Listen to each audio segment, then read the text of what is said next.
O Brasil entrou em tantas crises nos últimos tempos, econômica, ética, política, que subitamente começou a mostrar os mais impressionantes sinais de loucura. E desde logo alguém poderá dizer que a PEC do teto de gastos é um desses sinais. De fato, a PEC 55 tem a aparência de loucura, por conter propostas desconcertantes, pois poderá causar prejuízos pessoais a muita gente e paralisação de muitas obras, porque vai reduzir gastos. Mas assim o fará por não ter recursos financeiros.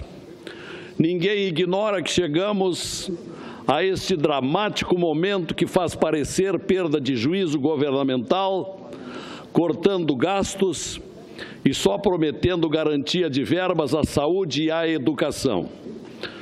No mais, condicionando estes ajustes que tem prometido, conforme a taxa de inflação. Ora, sabemos e temos obrigação de reconhecer que quebraram o país, não souberam administrar. Houve verdadeiras insânias em gastanças, em previdências, excesso de ministérios e de cargos em comissão, desvios, pedaladas, etc. Más gestões, enfim. Tornaram o Brasil o país mais deficitário da América Latina. O Brasil do PIB abaixo de zero, só ultrapassado pela pobre e conturbada Venezuela. O Brasil jogado à lona. Gastaram sem controle, sem limite, sem competência, além das conhecidas conivências com as corrupções que se alastraram por todos os lados da administração pública, quando não foram também partícipes da devassidão criminosa de profundos danos ao país.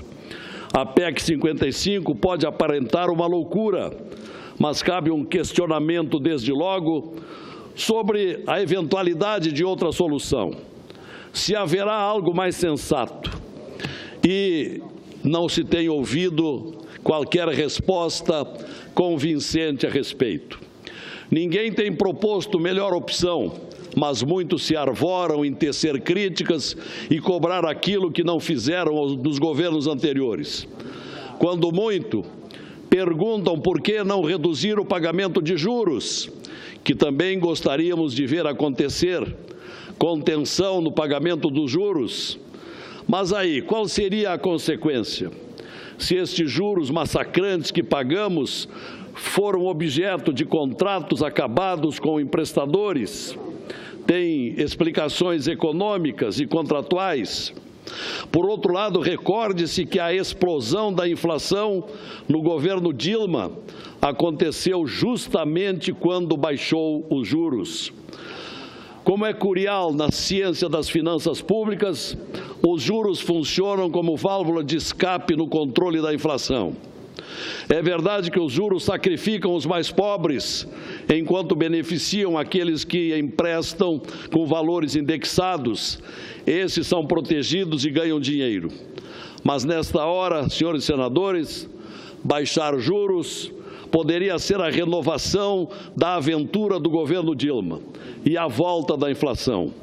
Esse é um dos dilemas que deixa o governo atual sem melhor opção, ao menos até agora, sobre o que fazer, se não controlar gastos, também como uma das fórmulas de sensibilizar ou seduzir investidores e, ao mesmo tempo, como sustenta o governo, infundir confiança aos empreendedores e, a partir daí, propiciar a necessária retomada do crescimento.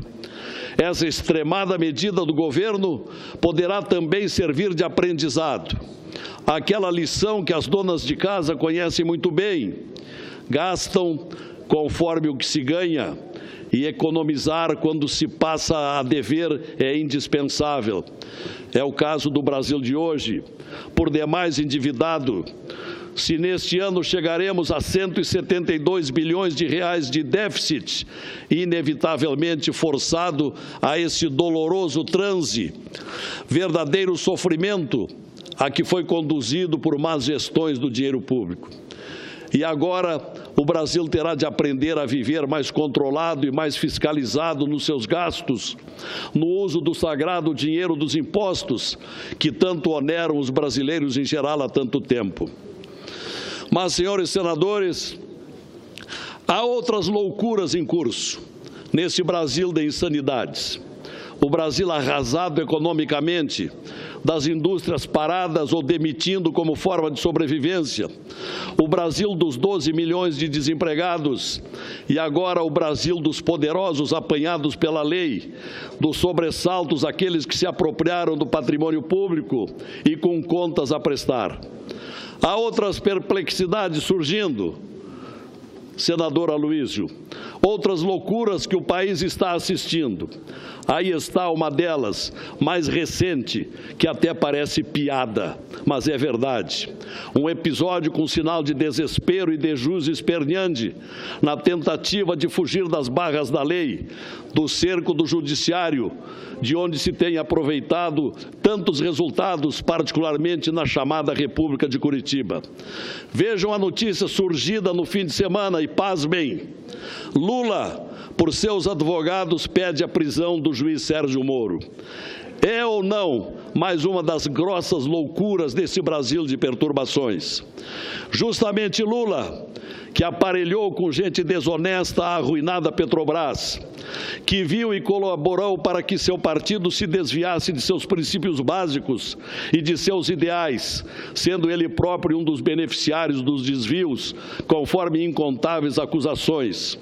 O Lula, comandante maior do Petrolão, conforme reiteradas delações premiadas de seus ex-amigos, entre eles com ênfase delatora de seu ex-amigo e ex-companheiro Delcídio do Amaral, que sabia de tudo, que contou o que sabia e por isso recebeu o benefício da prisão domiciliar. O Lula, crivado de acusações de protagonismo nos crimes de corrupção, nas delações de Nestor Cerveró, de Pedro Correia, de Fernando Soares, de Fernando Chaim, de Léo Pinheiro da OAS e outros. O Lula do tráfico de influência que cruzava os ares sobre o Atlântico a caminho de Moçambique e de Angola, ou andando pelos países semiditatoriais da América do Sul, no jatinho de Marcelo Odebrecht, vendendo obras para a sua empreiteira mais protegida e com as benesses do BNDES, dos financiamentos suspeitos de obras superfaturadas que não nos deixaram investigar por CPI aqui no Senado. O Lula das milionárias e fantasiosas palestras que nunca soube comprovar. O Lula que promoveu e defendeu seus principais ministros, José Dirceu e Palocci, hoje presos. O Lula que inventou Dilma para azar do Brasil. O Lula proprietário camuflado do sítio em Atibaia e do triplex do Guarujá, no edifício Solares, da cooperativa dos bancários, empreendimento que deu golpe em dezenas de famílias que pagaram e não levaram seus imóveis. O Lula do enriquecimento do sobrinho. O Lula do enriquecimento do Lulinha, o Lula de tantas coisas suspeitas ainda sob investigação, o Lula que só não está preso por excesso de cautela do magistrado temente de reações populares violentas dos seguidores do ex-presidente, porque denúncias contra ele é o que não tem faltado. Enfim, o Lula de extensa folha de irregularidades... Vossa Excelência me concede uma parte? Pois não, senador Lindenberg. Olha, eu estou escutando aqui, estou esperando Vossa Excelência falar do escândalo de hoje, que envolve o ministro Gedel Vieira Lima. Posso nada, falar? Nada. Né? Senador, eu não terminei o meu discurso. Porque o senhor só está falando aqui do Lula. Eu volto a dizer, o que existe contra o Lula é uma caçada, uma perseguição contra o maior presidente da história desse país. É o Lula do Bolsa Família, o Lula que duplicou as escolas técnicas federais, o Lula que fez uma inclusão gigantesca nesse país. Agora, Vossa Excelência se cala nesse governo do Temer, onde o ministro, o escândalo está aqui, Vossa Excelência só falando do PT, só falando de Lula, sem uma prova, só ilações. Porque eu questiono, me apresente uma prova concreta contra Lula. O que tem são abusos, aquela condução coercitiva absurda, porque é legal, porque você só pode ter condição coercitiva depois de ter sido intimado 2 vezes, a divulgação de uma interceptação telefônica ilegal, Então, eu vejo, desculpe, senador Lazier, aqui fazer-se a parte a Vossa Excelência, porque Vossa Excelência, quando fala do governo Temer, ou de alguém do PSDB, o senhor se cala. Nada. Nada. É um discurso numa linha só. Volto a dizer, o senhor falou aí do Lula, não trouxe uma prova sobre nada, porque não tem prova sobre algumas contra o Lula. O que tem é uma campanha de perseguição, porque não querem que o Lula seja candidato em 2018.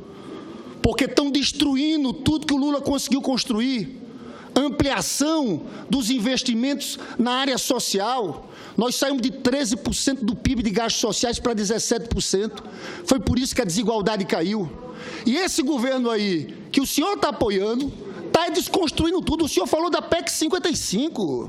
Essa PEC 55 é criminosa.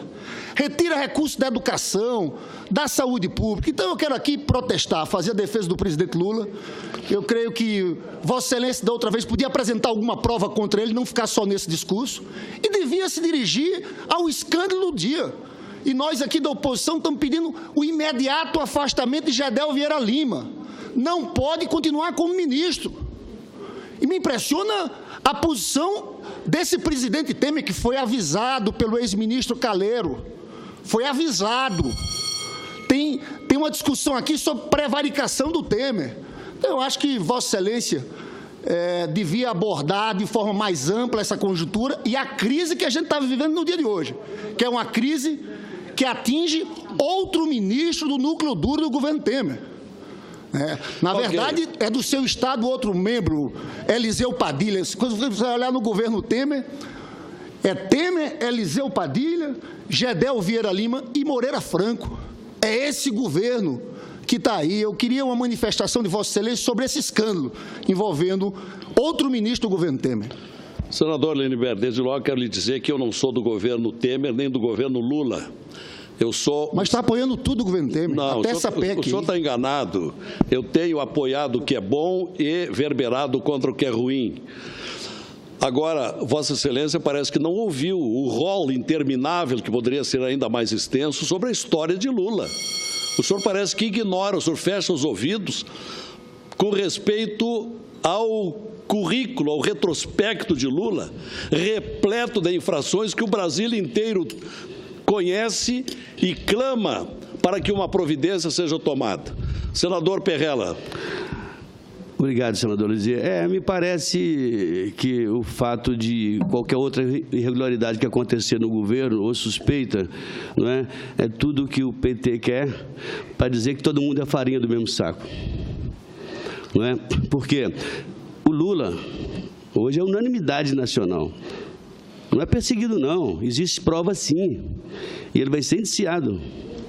O Ministério Público, a Polícia Federal está fazendo um trabalho fantástico. Zezé, não fala do Lula. Estou falando agora. Você tem que responder sobre aquele helicóptero. Já ouviu a palavra. Não faça isso. Por favor, o fato senador Lindenberg, o fato dele ter sido um grande presidente não dá direito a ele de ser ladrão. O fato Vossa Excelência não tem condições de conversar sobre isso com o presidente Lula. Senador Lindenberg. Vossa Excelência, pelo amor de Deus, senador Zezé Perrella. Eu não tenho meu rabo preso, não, Lindenberg. Eu não tenho processo. Eu não tenho rabo preso. Do helicóptero. É essa a razão. Explique isso. É essa a razão da minha bronca com o seu presidente irresponsável. Eu estou explicando. Vossa Excelência pode ouvir? Eu fui inocentado, não fui denunciado nem pela Polícia Federal, nem pelo Ministério Público, não consto no processo, nem como testemunha. O meu helicóptero foi devolvido, Vossa Excelência sabe muito bem disso. Muito bem disso. Eu devo ser o cara mais importante do Brasil. Justiça é uma vergonha. Eu não estou em Petrolão, senador, como Vossa Excelência. Eu não estou. Senador Lindenberg. Eu não estou em Petrolão, eu não estou em Mensalão e Vossa Excelência nunca vai me ver lá. Eu não sou do seu bando, senador, e nem da sua quadrilha. Vossa Excelência é conhecido pelas falcatruas. Eu peço aos pares, vamos nos ater às formas regimentais, por favor. Com a palavra, para concluir a sua parte, o senador Zezé Perrella, depois a palavra volta ao senador que está na tribuna.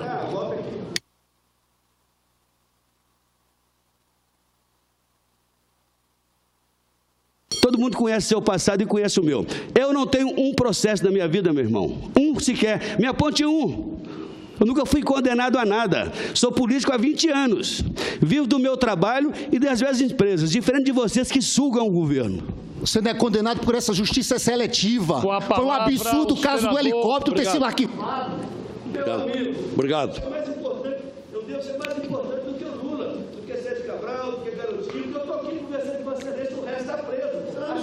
Não tem autoridade para falar do Lula, não. A turma está toda presa, senador de Dever. Não tem autoridade não, para falar do Lula. A turma está toda presa. E vai o resto. E só se cuide que pode ser o próximo. Obrigado, senhor presidente. Senhor presidente Jucá, para encaminhar o final do meu pronunciamento. Agora, o que eu quero enfatizar bem, senador Lindbergh, eu não estou aqui, senador Lindbergh, eu não fui mandado para cá por mais de 2 milhões de votos, senador Lindbergh. Senador Perrella, me permita concluir. Eu não fui mandado para cá por mais de 2 milhões de votos para defender ex-presidente falcatrua ou presidente negligente. Eu estou aqui para representar aquilo que a população do meu estado quer, o restabelecimento da verdade neste país tão degradado, tão depredado, tão anarquizado nesses últimos tempos. E se o senador Lindbergh desejava, e ele tem razão, que eu dissesse que está errado o que aconteceu com o ministro Gedel, eu também acho que deve ser tomada uma providência pelo presidente da República, porque é notória o tráfico da influência. E estou esperando por uma resposta. Agora, seguindo, o que eu precisava ainda dizer aqui é que o ex-presidente Lula, do qual eu fiz aqui uma relação extensa e não terminativa de tudo aquilo que ele fez com relação à irregularidade, para dizer o mínimo, já deveria ter sido declarado réu há muito tempo, mas agora, para espanto geral da nação, quer que seja réu o magistrado que o está processando, um descomunal deboche e provocação ao mais festejado magistrado do Brasil, que vem colocando na cadeia poderosos delinquentes contra o patrimônio público, e não apenas ele, o juiz Sérgio Moro, autor de tantas condenações, mas convindo observar que as suas sentenças, e isso pouca gente tem dito, as sentenças de Sérgio Moro vêm sendo referendadas pelos desembargadores do Tribunal Federal da 4ª Região. Juiz exemplar, que tem se constituído num dos mais corajosos brasileiros no seu nobre ofício de aplicador do direito. Pois este magistrado, correto e aplaudido, homem do direito, é atacado agora por alguém da mais torta conduta. Estamos diante da mais insolente, despropositada e insana inversão de valores. O bandido querendo botar na cadeia o mocinho, o juiz ameaçado pelo réu. Aqui bem caberia parafrasear aquele histórico répito do imperador romano Cícero nas Catilinarias. Lula, até quando abusarás da nossa paciência? Só faltava isto nesta sucessão de loucuras e depressões que vive o Brasil. O Brasil herdado de Lula e seus escolhidos. Atacar o juiz que vem fazendo justiça torna a atitude de Lula uma atitude desesperada de quem vê a proximidade do fim das suas enganações. Também, quem sabe, uma ação encomendada de colaboração ao esquema da campanha contra alegados abusos de autoridade, uma tese circulante ameaçadoramente para conter a Operação Lava Jato de qualquer jeito, com o apressamento desse inoportuno projeto. Senhores senadores e brasileiros que nos acompanham pela TV Senado em todo o Brasil, brasileiros que precisam continuar atentos e participantes deste momento histórico, voltem às ruas para que não haja recuo na depuração ética do Brasil contra a criminalidade endêmica que ocorria com o dinheiro público nos últimos anos. Pode haver aqui no Congresso quem apoie a estranha urgência da revisão da lei de abuso da autoridade, mas há também quem discorde por entender que não é hora. Depois de tantos anos sem preocupação com esta lei, não será agora, às pressas, a hora de mexê-la, mas de esperar-se que tantas coisas em andamento momento se esclareçam, que não se tente sabotar o curso da Operação Lava Jato, de tantos avanços em favor da regeneração do Brasil das falcatruas. A Operação Lava Jato tornou-se verdadeira e respeitada instituição, que não pode ser desmoralizada, porque justamente ela veio para moralizar o Brasil. A precipitada ressurreição dessa lei vem dando sinais de segundas intenções para tentar inibir magistrados, procuradores, promotores de justiça e Polícia Federal, quando o trabalho das autoridades vem recebendo massivo e candentes apoios pelo Brasil todo. Ora, deixemos que trabalhe na depuração ao encontro do que o povo brasileiro sonhava há décadas, cansado de ver as riquezas e verbas do país escoarem-se pelo ralo da corrupção. Além de desmascarar os saqueadores da República, a Lava Jato vem recuperando milhões e milhões roubados, acordos de leniência, flagrantes de improbidade, acordos de colaboração, condenações e tantas consequências, aliás, raras na contundência das ações policiais e judiciais. Não é admissível que se queira agora melar uma gigantesca lavagem do Brasil.